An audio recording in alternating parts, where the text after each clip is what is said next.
రంగారెడ్డి జిల్లా ఇబ్రహీంపట్నం మండల కేంద్రంలో ఇబ్రహీంపట్నం నియోజకవర్గ బ్రాహ్మణ సేవా సంఘం ఆత్మీయ సమ్మేళన కార్యక్రమం నిర్వహించారు. ఈ కార్యక్రమానికి ముఖ్య అతిథులుగా ఇబ్రహీంపట్నం డివిజన్ కమిటీ అధ్యక్షులు మడుపు వేణుగోపాల్, డివిజన్ కమిటీ అధ్యక్షులు మడుపు మోహన్ రావు, డివిజన్ కమిటీ కార్యదర్శి రాఘవేంద్రరావు హాజరయ్యారు. ఈ సందర్భంగా సమావేశంలో మాట్లాడుతూ బ్రాహ్మణులకు 5% రిజర్వేషన్లు అమలు చేయాలని రాష్ట్ర ప్రభుత్వానికి విజ్ఞప్తి చేశారు. కేంద్ర రాష్ట్ర ప్రభుత్వాలు బ్రాహ్మణ కుటుంబాలని అన్ని రకాలుగా ఆదుకోవాలని వాళ్ళు అన్నారు. పూజారులకు ఉండే హక్కులు అమలు చేయాలని వారు అన్నారు. త్వరలో గ్రామాన బ్రాహ్మణ సేవా సంఘం కమిటీలు ఏర్పాటు చేసి పూజారి హక్కుల కోసం ప్రభుత్వం దృష్టికి తీసుకెళ్తామని తెలిపారు. రంగారెడ్డి జిల్లా బ్రాహ్మణ సంక్షేమ సేవా సంఘం ఆధ్వర్యంలో ఏర్పాటు చేసిన ఇబ్రహీంపట్నం నియోజకవర్గ బ్రాహ్మణ సేవా సంఘం ఏర్పడిన తర్వాత ఇది ప్రతి నియోజకవర్గంలో ఉన్న ప్రతి గ్రామంలో ప్రతి మండలంలో సమావేశం ఆత్మీయ సమ్మేళనం ఏర్పాటు చేసుకొని అందులో భాగంగా ఈరోజు ఇబ్రహీంపట్నంలో బ్రాహ్మణ ఆత్మీయ సమ్మేళనం ఏర్పాటు చేసుకోవడం జరిగింది. ఈ ఆత్మీయ సమ్మేళనం ముఖ్య ఉద్దేశం బ్రాహ్మణులను పూర్తిగా నియోజకవర్గంలో ఏకం చేయాలనే సంకల్పంతో బ్రాహ్మణులకు కావలసిన ప్రతి ఒక్క సదుపాయాల గురించి ప్రభుత్వంతో కొట్లాడడానికి కానీ ప్రతి విషయంగా మనం సంఘటితంగా ఉండాలని అందరినీ ఏకం చేయాలనే ఉద్దేశంతో సంఘానికి వారికి సంఘాన్ని పరిచయం చేయాలనే ముఖ్య ఉద్దేశంతో మన ఈ ఇబ్రహీంపట్నంలో మన జిల్లా సంఘ గౌరవాధ్యక్షులైనటువంటి మడుపు వేణుగోపాలరావు గారు మరి ఉపాధ్యక్షులైనటువంటి వసంతరావు గారి ఆధ్వర్యంలో ఇబ్రహీంపట్నంలో ఇది ఏర్పాటు చేయడం జరిగింది. ఈ సమావేశానికి మన ముఖ్య సలహాదారులైనటువంటి సునీల్ శర్మ గారు మరి శ్రీనివాస్ గారు కొంగర శ్రీనివాస్ గారు వీరందరూ కూడా ఈ సమావేశానికి హాజరై ఇందులో ముఖ్య ఉద్దేశం ఏమనగా ఈ సంఘం నవంబర్ 2వ తారీఖులో ఏర్పాటు చేసే కార్తీక వనభోజనం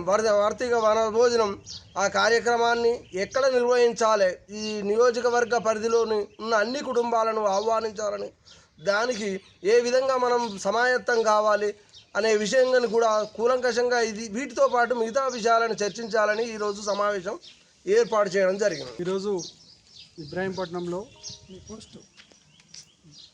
వేణుగోపాలరావు నియోజకవర్గం గౌరవాధ్యక్షులు ఇబ్రహీంపట్నం. ఈరోజు ఇబ్రహీంపట్నంలోని మండల కేంద్రం నందు మన నియోజకవర్గం సంబంధించిన బ్రాహ్మణ పెద్దల కార్యవర్గ సమావేశం అట్లాగే అందరి పరిచయ కార్యక్రమాన్ని ఇక్కడ ఏర్పాటు చేయడం జరిగింది.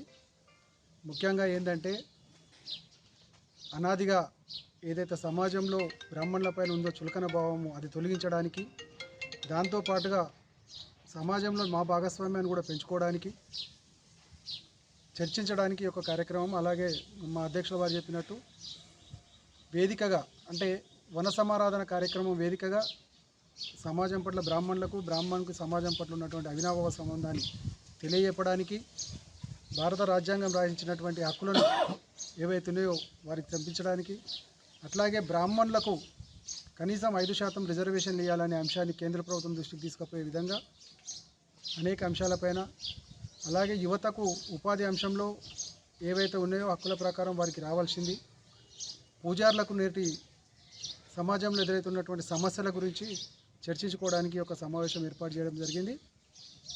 వీటన్నిటి కూడా ముఖ్యంగా మనం ఒక దగ్గర కలుసుకోవాలి కాబట్టి దానికి కార్తీక మాసంలో అన్ని కుటుంబాలను ఒక దగ్గర కలిపి ఆ రోజు చైతన్యవంతం చేసి ఏదైతే మనకు రాజ్యాంగం ప్రకారం లభించిన హక్కులు, రాజ్యాంగం మనకిచ్చిన హక్కులు, రాజ్యాంగం మనకిచ్చిన బాధ్యతలను సమాజం పట్ల బ్రాహ్మణులు ఎప్పుడు కూడా సర్వేజన సుఖినీ భవంతు అని కోరుకుంటారు కాబట్టి ఆ సర్వజనాన్ని కలుపుకొని సర్వజన హితం కోసం మాట్లాడేవాడే ప్రార్థించేవాడే బ్రాహ్మణుడు కాబట్టి ఆ సమస్యలను చర్చించుకొని ప్రభుత్వం దృష్టికి తీసుకుపోవాలనే ఉద్దేశంతో ఈరోజు ఈ యొక్క ముఖ్య నాయకుల సమావేశాన్ని ఏర్పాటు చేయడం జరిగింది. దీన్ని అనుసరించుకొని ఇప్పుడు ఇక్కడ సమావేశంలో నిర్ణయాలు తీసుకొని నియోజకవర్గంగా ఉన్నటువంటి బ్రాహ్మణ కుటుంబాలకు బ్రాహ్మణులకు